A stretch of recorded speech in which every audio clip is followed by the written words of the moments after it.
하나님 말씀은 에스더서 5장 1절부터 8절까지만 읽겠습니다. 에스더서 5장 1절부터 8절, 구약성경 754쪽입니다.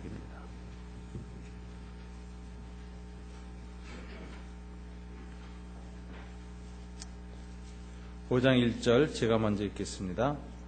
제3일에 에스더가 왕후의 예복을 입고 왕궁 안뜰 곧 어전 맞은편에 서니 왕이 어전에서 전문을 대하여 왕자에 앉았다가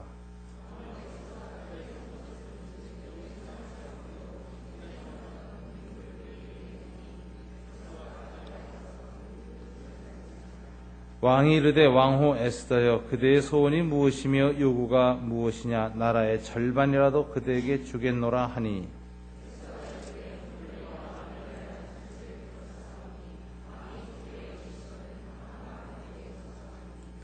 왕이 이르되 에스더가 말한 대로 하도록 하만을 급히 부르라 하고 이에 왕이 하만과 함께 에스더가 베푼 잔치에 가니라.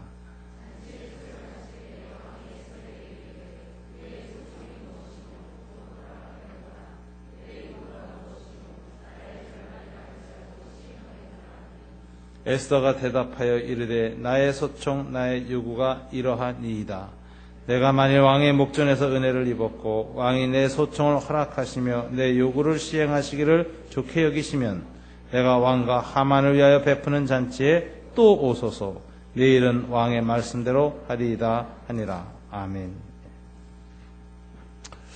오늘 5장 1절에 보면 제3일에라고 해서 이 사건이 일어나고 있는 날짜를 기록하는데 이 제3일은 무엇으로부터 3일인가?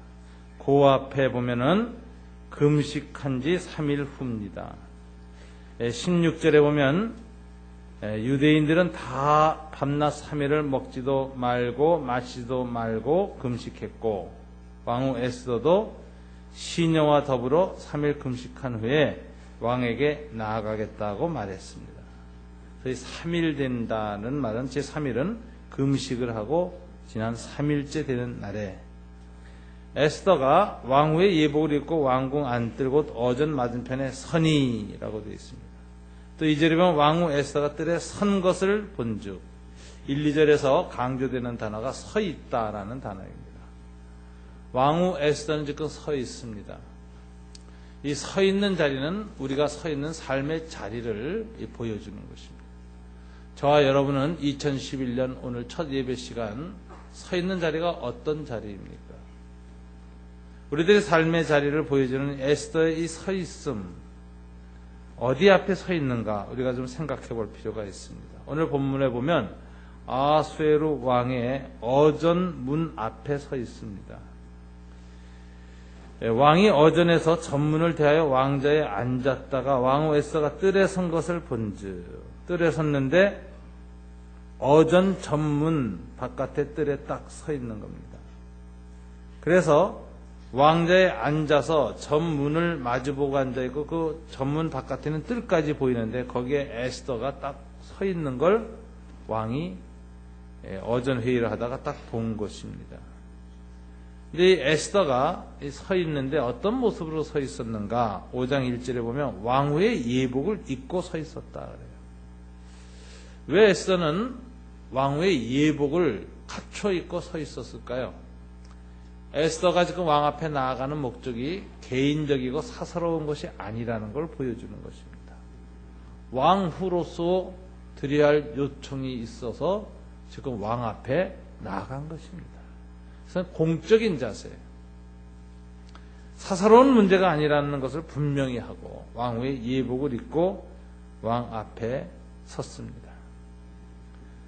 그래서 에스더가 선 자리가 첫 번째는 아하스웨로 왕 앞에 쓴 것이지만 이 의미를 살펴보면 죽음의 문 앞에 쓴 것입니다. 왜냐하면 4장 11절에 보면 페르시아의 왕실 내규가 있는데 그건 뭐냐? 남녀를 막론하고 왕의 부름을 받지 않고 무단으로 왕 앞에 나타나면 죽여요. 무조건 일단. 그게 법이에요. 그리고 왕이 그 쓴 사람을 궁휼히 여기는 마음이 있어서 그 금홀, 왕의 홀을 내밀면 사면이 돼서 살 수 있지. 아무도 왕 앞에 함부로 나아갈 수가 없습니다. 부르심 없이는 오지 못한다. 원리죠. 그런데 에스더는 오늘 자기 민족이 하만의 음모에 의해서 멸살을 당하게 된 위기를 맞이해서 이 왕의 이걸 규례를 깨고 왕의 부름 없이 왕 앞에 나가기로 결심한 것입니다. 그래서 4장 16절에 보면 금식하고 나서 규례를 어기고 왕에게 나아가리니 죽으면 죽으리이다. 이렇게 말을 했어요. 죽으면 죽으리이다. 죽기를 작정하고 죽음을 대가로 치를 각오를 하고 자기 민족을 위해서 왕 앞에 서기로 결심한 것입니다. 그래서 왕후 에스더가 서 있는 이 자리는 왕 앞이 아니라 죽음 앞이다 하는 걸 알게 됩니다. 근데 단순히 왕이나 죽음만 마주보고 서 있었을까요? 에스더가 오늘 서 있을 때 보면은 눈앞에는 왕이 있습니다. 그리고 그 너머에 죽음이 있습니다. 그러나 에스더는 왕이나 죽음을 바라본 것이 아니라 더 깊은 부분을 응시하고 바라보면서 오늘 서 있습니다. 그것은 하나님의 보좌, 하나님의 지성소 문 앞에 서 있습니다. 에스더 오늘 금식하면서 섰습니다. 혼자 금식하지 않았습니다. 에스더가 서 있는 뒤에는 수많은 유대인들의 금식이 뒤따르고 있습니다. 성문 앞에 엎드려 금식하고 있는 모르드게와 전국 각지에서 금식하고 있는 유대인들, 그리고 그 자신도 금식하고 왕 앞에 섰는데 단순히 금식하고 왕만 바라보고 왕에게만 시선을 고정시키고 쓴 것이 아니지요. 금식하며 에스더는 우리 민족을 살리시고 이 문제를 해결하실 전능하신 하나님, 보좌에 앉으신 주님을 바라보고 오늘 금식하며 주님 앞에 쓴 것입니다. 에스더가 서 있다고 하는 이 서 있음은 하나님 앞에 서 있음입니다. 하나님의 은혜와 하나님의 궁유를 바라보며 왕을 넘어서고 죽음을 넘어서서 하늘의 거룩한 지성소 보좌를 바라보며 서 있는 에스더의 모습을 볼 수가 있습니다. 이렇게 하나님 앞에 서 있으면 하나님의 기이한 역사가 일어납니다. 여러분이 오늘 신년 첫 예배를 드리면서 이 에스더와 같은 마음을 가지고 하나님 앞에 서는 첫 시간 되길 주님 이름으로 축원합니다. 이 하나님 앞에 서 있을 때 나타나는 것은 하나님의 은혜를 베푸시는데 먼저 하나님의 영광의 광채가 쬐입니다. 쉐케이나라고 해요. 지성소의 영광이라는 거예요. 하나님의 빛은, 영광이란 건 빛이란 뜻인데 하나님의 빛은 피조물의 빛이 아닙니다. 태양 광선, 빨주노초 파남보, 그 광선이 아니에요. 빨간색 바깥에 자외선, 적외선도 아니고 보라색 바깥에 자외선도 아니고 이 세상에 있는 해, 달, 별 모든 빛의 입자들보다 더 영광스러운 빛, 이건 하나님의 거룩한 빛, 영광이라고 불려지는 빛입니다. 창조주의 빛이죠. 이 세상의 모든 빛이 감당할 수 없는 찬란한 빛입니다. 이 빛이 쬐는 겁니다. 지성소에는 하나님의 영광의 강체가 찬란합니다. 그래서 구약시대에 지성소를 만들 때 보면 지성소 안에 있는 모든 기명들은 전부 순금으로 쌌습니다. 그리고 하나님이 그 가운데 임재하시면 하나님의 영광의 광채, 거룩한 빛이 나오는데 그 금, 은에 다 반사돼 가지고 그 지성소 안에 정말 기이한 빛이 가득 차게 됩니다. 모세가 그 빛을 쬐습니다. 시내산에서 그 빛을 쬐고 장막에 들어갈 때마다 그 빛을 쬐어요. 그때마다 모세의 얼굴에 하나님의 영광의 광채가 반사되어 나타났어요. 그 속에 있는 영혼이 하나님의 영광의 광채를 쬐가지고 찬란하게 빛나니까 영혼에서 나오는 빛이 뼈를 뚫고 피부를 뚫고 투가 돼서 나오는데 이스라엘 백성들이 산에서 내리는 모세의 얼굴을 보고 차마 보질 못했어요. 두려워 떨며. 이게 하나님의 거룩한 영광의 광채라는 것입니다. 예수님도 변화산상에서 기도하실 때 그 안에 거룩한 신성이 나타나는 순간 그 안에서 거룩한 빛이 나오기 시작했는데 그 빛 때문에 베드로와 야고보와 요한이 예수님이 머리부터 발끝까지 옷까지 다 하얗게 변화되는 걸 보고 그 하얀은 이 세상에 어떤 하얀도 그렇게 하얄 수 없는 그런 하얀. 이 피조된 세상의 빛이 다 한꺼번에 반사되는 그 하나님의 거룩한 영광의 광채가 예수님 안에서 뿜어져 나오기 시작하니까 그것이 소위 하나님의 영광이라는 것입니다. 그래서 요한 1서에서 그분의 영광에 대해서는 우리가 눈으로 본 바요 손으로 만진 바다 이렇게까지 말했어요. 변화산 사건에서의 체험을 기억하고 있는 것입니다. 이 영광의 광채가 뿜어져 나오는 것이 지성소에 들어가는 사람들의 은혜입니다. 지성소 문 앞에 설 때 일어나는 현상입니다. 하나님의 영광의 광채가 비친다. 이게 비치면은 이 빛이 반사돼서 나타날 때 여러 가지 형태로 나타나요. 모세 같은 경우에는 아주 엄히 있는 하나님의 말씀으로 나타났어요. 이 영광의 광채를 쬐던 사도 요한은 그 하나님의 영광의 광채가 그 안에 영혼 속에서 투가 돼서 다시 반사돼서 거룩한 빛이 나올 때 사랑으로 나타났어요. 요한은 항상 하나님은 사랑이시라, 하나님은 빛이시라, 빛의 자녀들은 어둠에 다니지 않는데 어둠에 다니지 않는다는 건 사랑 안에서 거하는 것이다. 이렇게. 그러니까 이 사도 요한은 하나님의 영광의 광채를 쬐고 나서 그것이 반사돼서 나올 때, 반영될 때 사랑으로 그 빛을 드러냈다. 오늘 에스더는 금식하면서 아수에로 왕과 죽음의 문 너머에 있는 하나님의 영광의 지성소를 바라보고 자기가 죽으면 죽으리이다. 자기 몸을 한 제물로 드리고 하나님 앞에 산 제물로 드리고 하나님 앞에 내 목숨을 드리자라는 마음을 가지고 지성소에 제물을 가지고 들어가는 제사장처럼 그 앞에 탁 서 있는데 하나님의 영광의 광채가 에스더에게 쬐니까 에스더에게는 그 광채가 반사돼서 나오는데 뭐로 나왔겠습니까, 여러분? 뷰티, 아름다움으로 나타났어요. 거룩한 아름다움, 창조주의 아름다움, 이 세상의 모든 미를 건너뛰는 극미, 아주 익스트림 뷰티죠. 최고의 극단, 이 미의 완성이라고 할 수 있는 밖에 없는 그 미가 반사돼서 나옵니다. 이스라엘의 그 유대인 탈무드에 보니까 이 유대인들의 역사상 4명이 4대 미인으로 꼽아요. 4대 미인. 그래서 누가 누군가 제가 봤더니 첫째는 아브라함의 아내 사라였어요. 이 사라가 얼마나 아름다웠는지 나이가 60, 70 넘었는데도 불구하고 파라오가 그냥 한눈에 반해서 첩으로 삼으려고 그랬잖아요. 애굽의 파라오가 반했던 미인 사라입니다. 두 번째는 누구냐면은 보아스의 마음을 움직여서 보아스가 은혜를 베풀고 그래서 정말 다윗의 조상이 되었던 룻이라는 모압 여인 두 번째 미인이에요. 세 번째 다윗의 여자 중에 하나가 미인으로 4대 미인에 꼽히는데 밧세바가 아니에요. 당대 최고 미인 밧세바가 아니라 유대인 전설에 탈무드에 보니까 아비가일을 최고의 미인으로 꼽았어요. 제가 옛날에 다윗에 대한 연속 강해 설교할 때 아비가일이라는 제목으로 설교를 했는데 그때 제가 부제목을 하나님의 이콘이라 그랬어요. 동방정교에서는 하나님의 임재, 하나님의 영광을 드러내는 방식으로 미학적 방식을 택해요. 그림을 그려서 하나님을 봅니다. 그래서 동방정교의 예배당에 가면 그림이 많이 걸려 있어요. 헬리나우에는 이콘은 하나님을 향하여 열려지는 창문이다 이렇게 말했어요.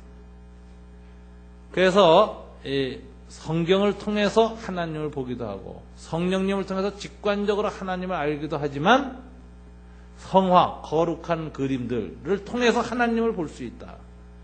하나님을 보게 하는 그림이다 이렇게 되어 있는데 이 아비가일을 하나님의 이콘이라는 이름으로 불렀었어요.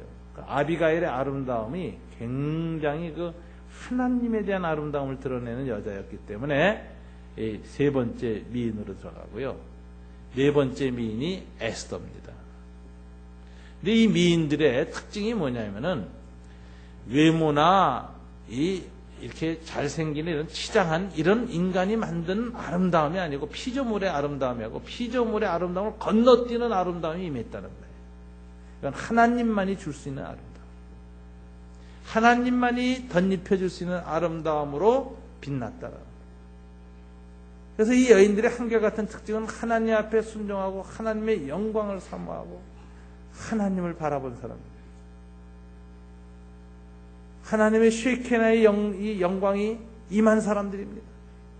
하나님의 영광이 임하니까 그 안에 하나님의 아름다움이 찬란하게 빛나게 되는 여성으로 서 있는 것입니다. 그러니까 이 에스더의 오늘 왕 앞에 서 있는 모습은 인류 역사상 보기 드문 아름다움이 나타나는 한순간이었다. 이 세상의 어떤 미녀들도 이 에스더가 뿜어내고 있는 이 하나님의 거룩한 아름다움에 드러나 있는 이 아름다움을 당할 미인이 없을 것이다 할 정도로 에스더는 서 있습니다. 제가 보기에 이 4대 미인 중에 최고 미인이 에스더가 아닐까 싶어요. 왜? 다른 미인들은 장식을 별로 안 했어. 별로 이렇게 꾸민 게 없어요. 근데 에스더는 왕으로서 모든 걸 꾸미고 나아갔는데 하나님의 그 영광의 아름다움까지 함께 더해졌으니 사례나 다른 여자들보다 훨씬 더 아름다웠을 것이다. 그래서 제가 상상할 때 에스더가 최고 미인이 아닌가 이렇게 생각하면서 봅니다. 자, 이렇게 뜰에 딱 서 있는 것을 본즉 2절에 누가 봤어요? 아하수에로 왕이 딱 봤어요. 보는 순간에 그냥 평소에도 아름다웠지만 이날은 그냥 더 확 마음이 열리는 겁니다. 이게 하나님이 하시는 일이죠.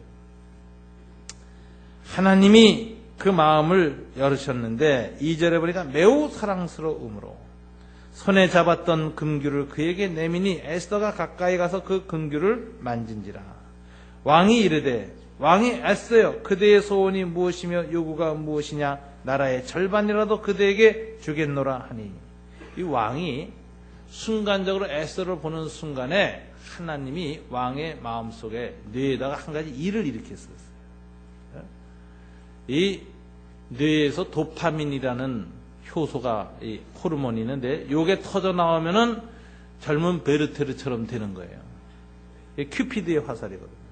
이게 꽂히면은 상대방이 너무 아름다워서 정신을 잃어버리고 그러니까 소위 말하자면 이제 첫사랑의 열정 같은 거 이런 게 이제 일어나는 게 도파민이 터지기 때문에 그렇거든요. 이게 여자하고 만나서 도파민이 나오는 기간이 딱 1년입니다.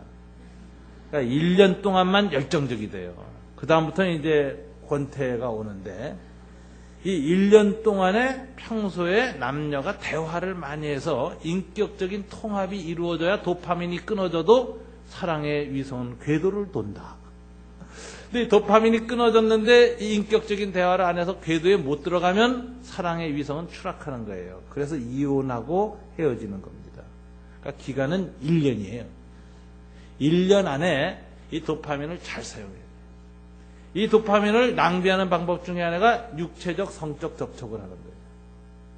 그래서 일찍 만나서 일찍 이 혼전 이 성행위를 하거나 이렇게 되면은 도파민이 중간에 떨어져 버리고 사랑의 위성은 추락한다. 그래서 이 도파민을 아껴 써서 이 도파민은 하나님 주신 축복인데 이걸 가지고 뭐 하라 그래? 너무 좋아서 자주 만나고 대화를 잘하고 속에 있는 거 다 드러내라고 주신 은총이거든요. 생물학적 은총이에요. 그러니까 도파민이 쏟아져 나올 때 둘이 깊이 사랑하고 속에 있는 얘기를 다 해가지고 인격적인 통합이 일어나는 이 전인적 사랑을 해내야 이게 이제 좋은 겁니다. 근데 도파민이 탁 터져 나왔는데 이거를 그렇게 쓰지 못하면 바람둥이가 돼요. 근데 도파민이 나올 때 너무 기분이 좋고 황홀하고 가슴이 두근두근 뜨고 동공이 확대되고 심장이 뛰거든요. 그럼 너무너무 행복해요. 기분이 좋고 보기만 해도 너무너무 행복한 거예요. 도파민 작용이 그렇습니다. 근데 이게 중독돼 가지고 이게 떨어지고 나면 인생이 살맛이 없어서 이러는 사람은 바람둥이로 변해요. 계속 새로운 여자 만나서 도파민 작용을 하는데 여기 대표적인 사람이 피카소입니다. 피카소는 유명한 작품이 그 작품이 6번 바뀌는데 후기에 6번 바뀔 때마다 여자가 6번 바뀌었어요. 도파민에 의지해서 예술적 에너지를 얻은 사람이에요. 그래서 이 도파민 중독자인데 이게 이제 문제입니다. 그런데 하나님이 가끔 이 큐피드의 화살을 하나님이 직접 쏘실 때가 있어요. 오늘 아하수에르가 그랬어요. 에스더를 딱 보는 순간에 하나님의 지성소에서 화살이 날아와가지고 아하수에르의 두뇌를 딱 꽂았는데 여기서 도파민이 펑 터진 거예요. 너무너무 사랑스러워. 너무너무 아름다워요. 홀랑 갔어요. 그래가지고 하는 말이 뭐예요? 자기도 모르게 이 금호를 탁 내밀었을 뿐만 아니라 3절에 보세요. 이 사람 원래 충동적인 사람인데 오늘 하는 거 보세요. 뭐라고 해요? 왕이 이르되 왕후 에스더여 그대의 소원이 무엇이며 요구가 무엇이냐 나라의 절반이라도 그대에게 주겠노라. 이 뻥쟁이죠. 이 사람은 좀 충동적인 사람이야. 아하수에르는. 그런데 어쨌든 이런 말이 튀어나오게 된 게 어디서 기인한 것이냐? 하나님께로부터 기인했다는 거죠. 에스더가 금식하고 자기의 목숨을 희생제물로 삼으면서 하나님 앞에 탁 섰을 때 하나님의 은혜가 임하고 역사가 임하니까 에스더에게 찬란한 아름다움이 나타나고 그를 본 왕의 마음에 도파민이 펑 터지면서 나라 절반 주겠다고 하는 이 모습. 여기에 참 하나님의 역사가 있다. 올해 시집 못 간 총각 처녀 여러분, 이 은총이 있기를 주님 이름으로 축원합니다. 좋은 남자, 좋은 여자 있으면 금식하고 앞에 가서 딱 서세요.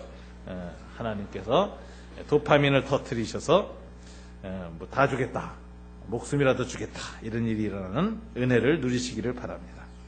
에스더가 이렇게 딱 섰는데 에스더는 이제 여기에 대해서 뭐라고 대답을 하느냐? 이 3절 이후에 보면 8절까지 이 장소가 두 번 바뀌어요. 한 번은 왕의 어전뜰이고 한 번은 에스더 왕후의 내궁 안에서 벌어지는 잔치 자리입니다.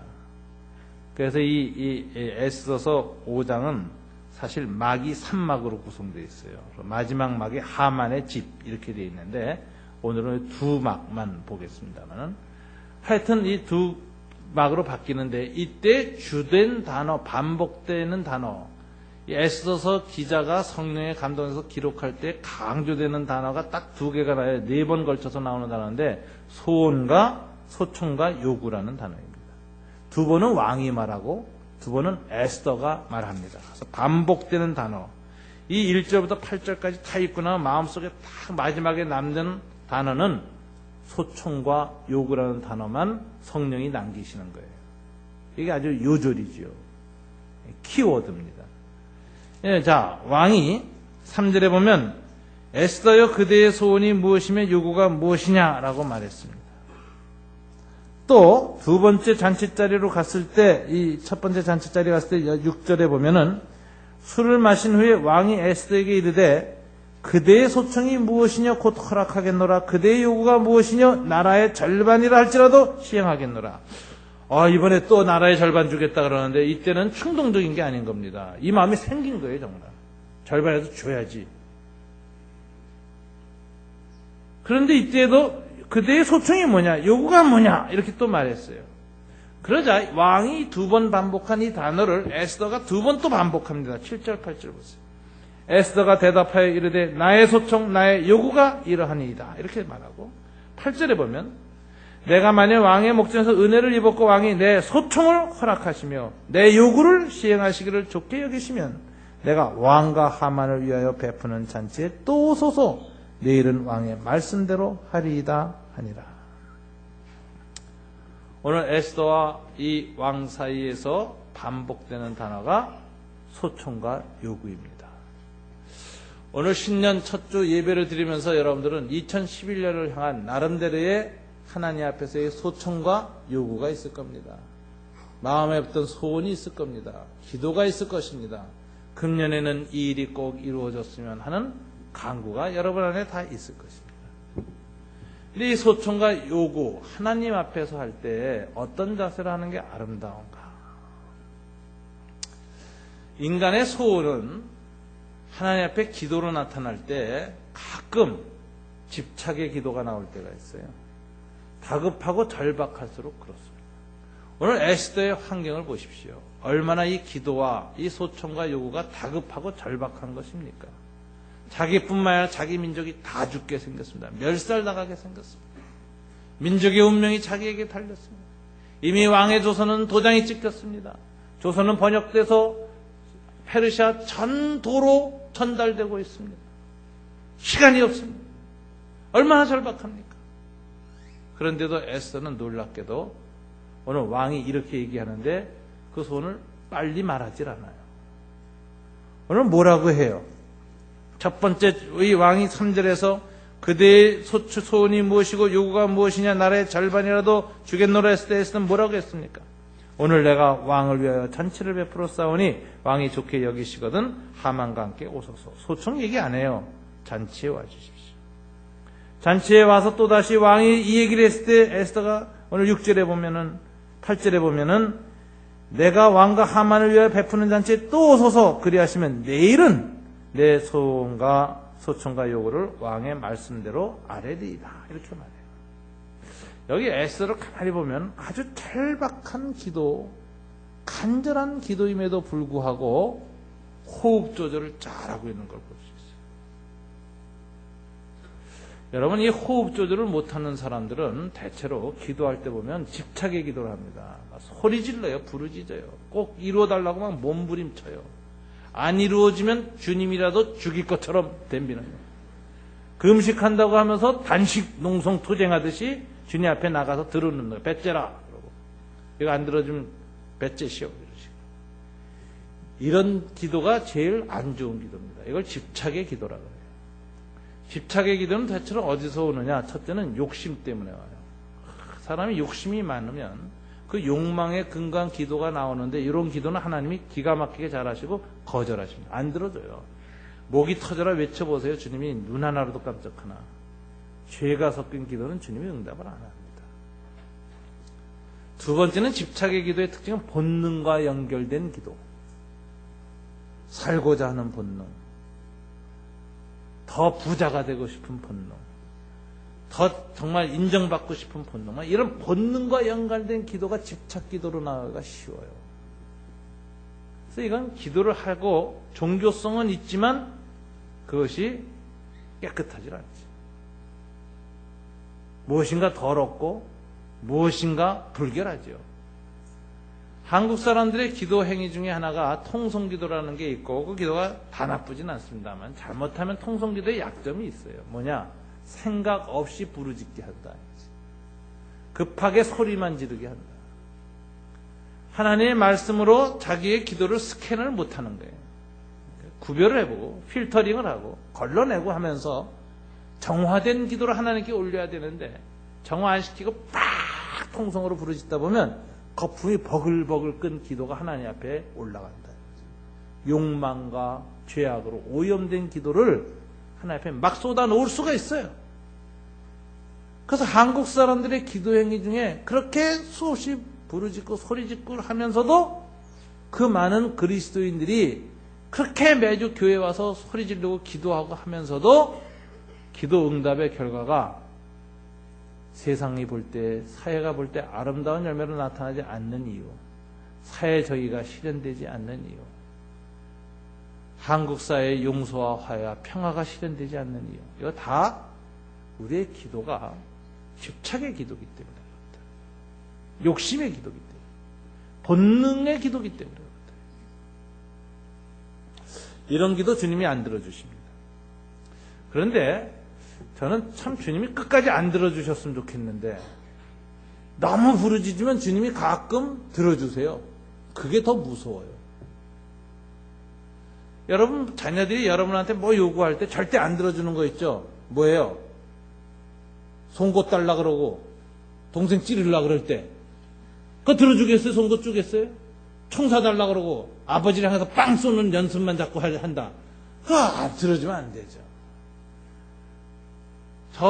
우리 손자들 이끌어서 애들 보는데 총 사줘가지고 총 가지고 할아버지 빵 쏘는 거 보면 끔찍해요. 야 이게 아니 이주 시대의 애들이 그럴 리가 있겠어요. 할아버지 진지작 주셨습니까? 이러고 다 이게 인간이지. 빵! 이게 말이 되는 얘기예요. 이게 장난이라고 생각하니까 지나가지만 그 장난이라도 너무 폭력적이고 사람 죽이는 것을 무의식에서부터 자연스럽게 익히고 게임으로 계속 총 쏘고 사람 죽이는 게임을 익히는데 2만 번 이상을 반복하면 죽이고 싶은 충동이 진짜 일어나요. 지난번에 뉴스에서 길거리 나서 막 사람 죽인 사람 하나 있죠. 그 사람 어떻게 됐냐? 게임을 해가지고 사람 죽이는 게임을 너무 많이 하다가 충동이 일어나서 길에 나가지고 지나가는 사람은 그냥 닥치는 대로 잡아서 죽인 거 아니에요. 이게 인간의 악이거든요. 그래서 여러분, 우리의 악은, 인간은 그 안에 깊은 죄에 대한 오염이 되어 있는 존재이기 때문에 아무리 간절하게 외치고 부르짖고 해도 그 종교성 뒤에는 죄가 있고 악이 있어요. 그래서 하나님 안 들어준다고. 그런데 성경을 보면은 안 들어주셔야 되는데 그 하나님이 가끔 들어주세요. 이런 것 같아. 하나님, 너 이거 안 된다고 하잖아. 자꾸 거절하고 하나님 안 된다 그러는데도 그래도 꼭 살려주세요. 그래도 꼭 이번에는 로또 당첨되게 해주세요. 그래도 이번에는 꼭 일이 일어나세요. 이런 식으로 기도하면 하나님께서 너는 말로는 못 배운다. 교실에서는 교훈을 못 얻는 존재로구나. 그럼 교실 밖에 나가서 광야 가서 배워라. 그리고 경험으로 배우도록 내보내는 수가 있어요. 이게 무서워요. 대표적인 예가 민수기에 나오는데 이스라엘 백성이 광야로 나와가지고 출애굽해서 가다가 만나는 하나님이 주셔서 잘 얻어먹었는데 점점 고기가 먹고 싶은 거예요. 애굽에서 노예살이 할 때 지네들이 뭐 고기나 제대로 먹었겠어요? 국이나 끓이고나 있었겠지. 그런데도 그때 몰래 집어먹은 고기 맛이 생각나가지고 애굽의 고기 맛이 생각난다 불평불만을 했어요. 하도 불평불만을 해대니까 하나님이 거절하시다가 할 수 없이 하나님이 응답을 해주셔가지고 무슨 일이 일어나냐? 동풍이 확 불어가지고 그 아라비아 반도 날아가겠던 메추라기 떼가 그냥 날라와가지고 그냥 이스라엘 백성 앞에서 수만 마리가 그냥 떨어져 죽었어요. 200만 마리 이상은 떨어져 죽었을 거예요. 이 인구가 한 200만 명 되니까. 그래가지고 그냥 갑자기 메추라기 떼로다 그냥 잔뜩 먹게 되어서 그냥 얼마나 좋았겠어. 할렐루야 하고서 먹어대고 그러는데 문제가 뭐냐면 성경이 어떻게 기록되어 있냐. 그 메추라기 고기가 이 백성들이 이 사이에 끼어서 목으로 넘어가기 전에 맨 처음에 고기 달라고 요청했던 사람들이 싹 죽어버린 거예요. 하나님이 쳐서 죽였어요. 여러분, 욕심과 집착으로 하는 기도는 하나님이 자꾸 가르쳐줘요. 그 기도 틀렸다, 안 된다. 그래서 기도는 기도로 배운다는 거예요.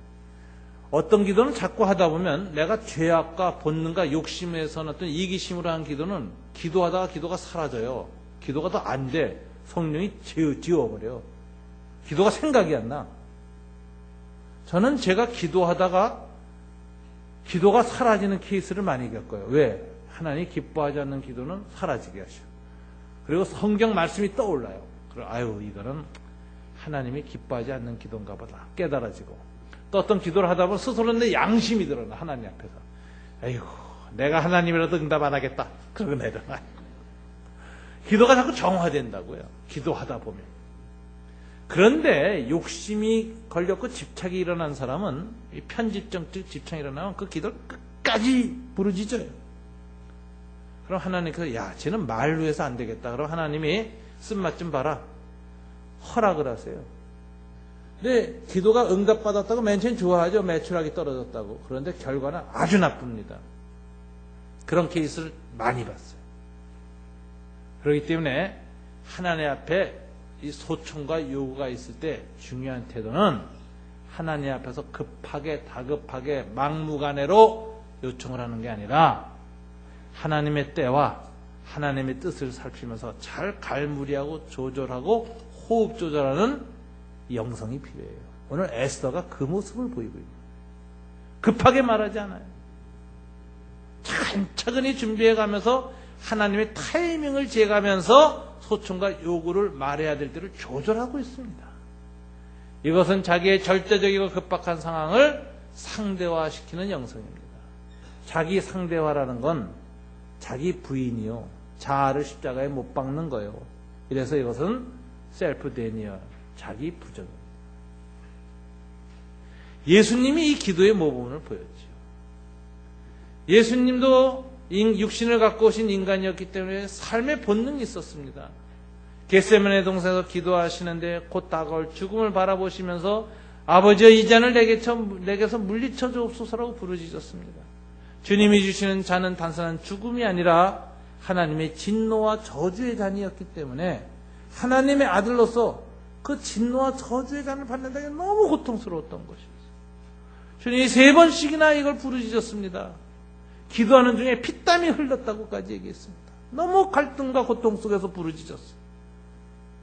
얼마나 기도가 간절했는지 이 이마 밑에 있는 이 땀샘 옆에 있는 모세혈관이 터져가지고 땅과 더불어 피가 뚝뚝뚝뚝 떨어져 내리는 큰 무서운 기도를 하시면서 자기의 본능과 또 하나님의 진노와 저주를 대신 받아야 되는 그 고통을 이겨내기 위한 무서운 내적 투쟁을 하시면서 주님이 갈등하시는데 주님의 마지막 기도가 뭐예요?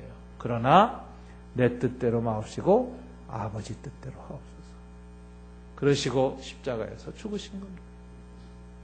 이게 기도 중의 기도라는 거예요. 자기 부정의 기도, 십자가의 영성이 빛나는 기도, 자기의 욕망을 십자가에 못 박고 자기의 절대적인 욕구를 십자가에 못 박아버리는 이 기도, 이게 기도에 있어서의 호흡 조절이에요. 자기를 다스려. 제가 예전에 한 17년 전쯤에 한 자매가 병들었을 때 가서 기도했는데 뭐 죽게 생겼어요. 심부전증이 돼서 몸이 퉁퉁 부었을 때입니다. 아주 어려운 상태였어요. 가서 신방 기도를 했는데 그때 제가 초임 목사였기 때문에 좀 부족한 게 너무 많았어요. 간절히 고쳐달라고 안수기도 하고 그러니까 얼마나 아멘 아멘 하면서 이제 기도를 간절히 하는데 제가 기도를 다 끝내면서 뭐라고 뒷꽃무리를 붙였냐면 이렇게 했어요. 그러나 우리 뜻대로 마옵시고 주님 뜻대로 하옵소서. 그랬더니 자매가 갑자기 기도받다가 손을 딱 내밀어서 안수하는 제 손을 잡아서 올리면서 목사님 안 돼! 이러는 거예요. 그렇죠. 얼마나 살고 싶은데. 목사 와서 고쳐달라고 살려달라고 기도한 것까지는 좋아서 아멘 아멘 했는데 마지막에 그러나 우리 뜻대로 마옵시고 주 뜻대로 하옵소서. 이거 받아들일 수 있겠어요? 제가 난 모자라서 그렇게 기도했어요. 그거는 남이 기도할 제목이 아니죠. 남이 하면 폭력입니다.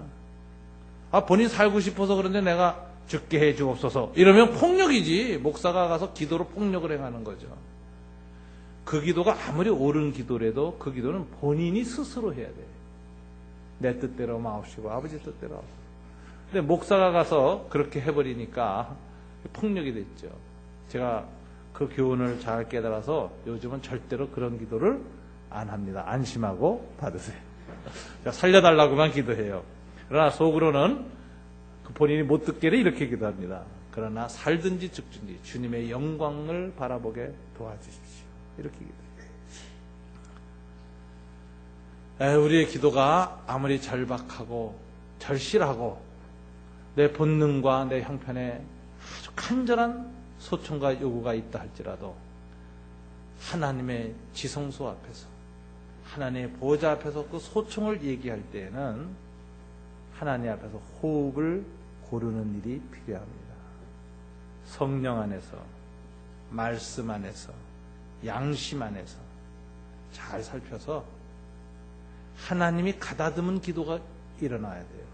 거룩한 기도, 하나님이 기뻐하시는 기도, 말씀이 빚은 기도, 성령의 감화, 감동이 임하는 기도를 소청과 요구를 가지고 딱 쓸 때 하나님이 그 기도를 받으시고 여시는 겁니다. 지성소에 계신 주님이 에스더의 이 금식하며 딱 서 있고 속에 솟아나는 이 소청을 받으셨습니다. 그래서 죽음의 문을 여셨고 아수에로 왕의 마음을 여셨습니다. 여러분, 신년 새해 맞이해서 여러분들이 주님 앞에 이렇게 여러분들의 소청과 요구를 하나님 앞에서 잘 갈무리하고 다듬어내는 영적 호흡이 긴 한 주간 새벽기도 계속 하시면서 주님 앞에 올리시기를 주님 이름으로 축원합니다. 기도하겠습니다.